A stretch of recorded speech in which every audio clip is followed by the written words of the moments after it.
Parade ground లో అంతర్జాతీయ మహిళా దినోత్సవ వేడుకలకు ఏర్పాట్లు కొనసాగుతున్నాయి. రేపు సాయంత్రం సర్కార్ నిర్వహిస్తున్న ఈ వేడుకలకు 1,00,000 మందికి పైగా మహిళలు హాజరయ్యే అవకాశం ఉంది. వారికి ఎలాంటి ఇబ్బందులు కలగకుండా ఏర్పాట్లు కొనసాగుతున్నాయి. మంత్రి సీతక్క, సీఎం సలహాదారు వేం నరేందర్ రెడ్డి ఏర్పాట్లను పరిశీలించారు. తాగునీరు, లైటింగ్ సమస్య రాకుండా చూసుకోవాలని సూచించారు. ఈ వేడుకల్లో మహిళా సమాఖ్యలకు 150 ఆర్టీసీ అద్దె బస్సులను, సోలార్ పవర్ ప్లాంట్లను ప్రారంభించనున్నారు సీఎం. ఇక పరేడ్ గ్రౌండ్ లో ఏర్పాట్లపై మరిన్ని వివరాలు యాదగిరి అందిస్తారు.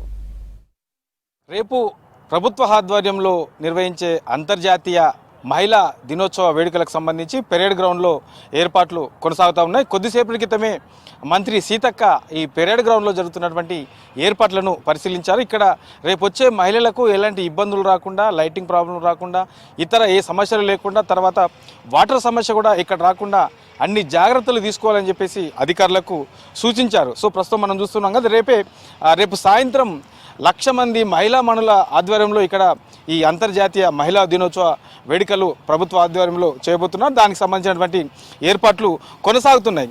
అయితే ఈసారి ఈ అంతర్జాతీయ మహిళా దినోత్సవం సందర్భంగా రేపు ప్రభుత్వ ఆధ్వర్యంలో నిర్వహిస్తున్నటువంటి ఈ వేదిక సాక్షిగా రేపు సీఎం రేవంత్ రెడ్డి కొన్ని మహిళలకు సంబంధించినటువంటి పథకాలకు సంబంధించి ఇప్పటికే కొన్ని ఆల్రెడీ అమలు చేస్తున్నారు. ఇక మరికొన్నికి సంబంధించినటువంటి పథకాలకు సంబంధించి రేపు సీఎం రేవంత్ రెడ్డి చేతుల మీదుగా ఈ వేదిక నుంచి ప్రారంభించబోతున్నారు. ఇక అందులో ప్రధానమైనటువంటిది ఈ ఆర్టీసీ బస్సులు అద్దెకు సంబంధించి 150 ఆర్టీసీ బస్సులను రేపు మహిళలకు, అంటే మహిళా సమాఖ్యలు ఎవరైతే ఉంటారో మండల సమాఖ్యను ఎంపిక చేశారు. సో మండల సమాఖ్యలో ఉన్నటువంటి మహిళలకు ఈ 150 బస్సులు వాళ్లకు అద్దెకిస్తున్నారు. దానికి సంబంధించి రేపు సీఎం రేవంత్ రెడ్డి చేతుల మీదుగా రేపు ప్రారంభించబోతున్నారు. సో వీటితో పాటు ఇక ఈ సోలార్ పవర్కి సంబంధించినటువంటి కూడా రేపు వర్చువల్గా సీఎం రేవంత్ రెడ్డి ప్రారంభించబోతున్నారు. సో మహిళలకు కోటీశ్వరులను చేయడమే ప్రధాన లక్ష్యంగా ప్రభుత్వం ముందుకెళ్తుంది.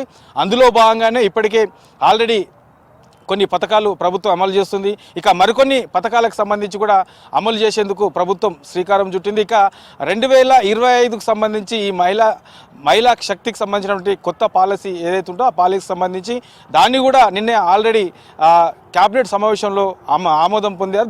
దానికి అనుగుణంగానే మహిళలకు సంబంధించి ఇంకా ఈ 2025లో ఏమేమి అమలు చేయబోతున్నారు, కొత్త ఇంకా మహిళలకు సంబంధించి ఏ పథకాలు ఇవ్వబోతున్నామనకు సంబంధించింది అందులో ఉంటుంది. ఇక అందులో భాగంగానే ఈ ఆర్టీసీ బస్సులకు సంబంధించి, తర్వాత సోలార్ పవర్ ప్రాజెక్టుకు సంబంధించి ఆల్రెడీ ఇప్పటికే ఈ మహిళా శక్తికి సంబంధించినటువంటి క్యాంటీన్లు కూడా ప్రారంభించారు.